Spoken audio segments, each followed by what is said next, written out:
complete unknown director and star explain how the discovery of Johnny Cash's letters to Bob Dylan led to a departure from source material. Adapted from Elijah Wald's Dylan Goes Electric, which documents Dylan's pivotal 1965 performance at the Newport Folk Festival, James Mangold's 2024 musical biopic focuses on the musical aspect of Dylan's, Timothée Chalamet, life from 1961 to 1965 and those who helped him along the way, which originally excluded Cash, Boyd Holbrook. Mangold and Holbrook talk about how the discovery of letters between Dylan and Cash led to the inclusion of Johnny Cash in an interview with Entertainment Weekly. Holbrook reveals he was cast for potential roles, but the role of Johnny Cash only came up after some research with Bob Dylan, when Mangold discovered that the two musical icons were pen pals. The director, who once tackled Cash's life in his 2005 biopic Walk the Line, didn't know because Cash no longer had the letters, and therefore lifted some from the letters for the new movie's dialogue. Check out what they said below what this means for a complete unknown. The movie draws inspiration from real life. In the movie, the friendship between Cash and Dylan began through back-and-forth letters, which eventually led to the two meeting in real life at the 1964 Newport Folk Festival. While most of this version is true, their first real-life encounter is one of the myths in a complete unknown.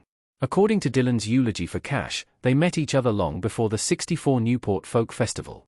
Cash's son once shared that the two met in a hotel room in New York, as opposed to Newport, Rhode Island. In the same interview, Mangold, who has become an expert through the making of both Walk the Line and A Complete Unknown, shared some insight into capturing Cash and Dylan's lives on the big screen.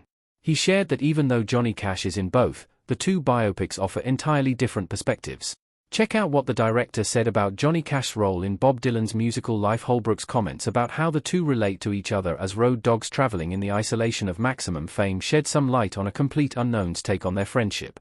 While it's largely based on real-life nuances, the biopic is still a work of fiction, and therefore some aspects are changed for artistic purposes.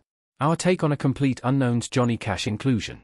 Still an intriguing and relevant musical biopic, regardless of accuracy. Bob Dylan and Joan Baez sing into a microphone in A Complete Unknown photo courtesy of Searchlight Pictures.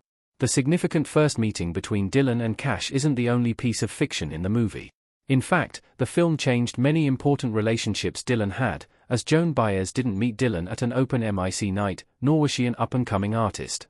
It's a well-known fact that Baez had already achieved international fame by the time she met Dylan.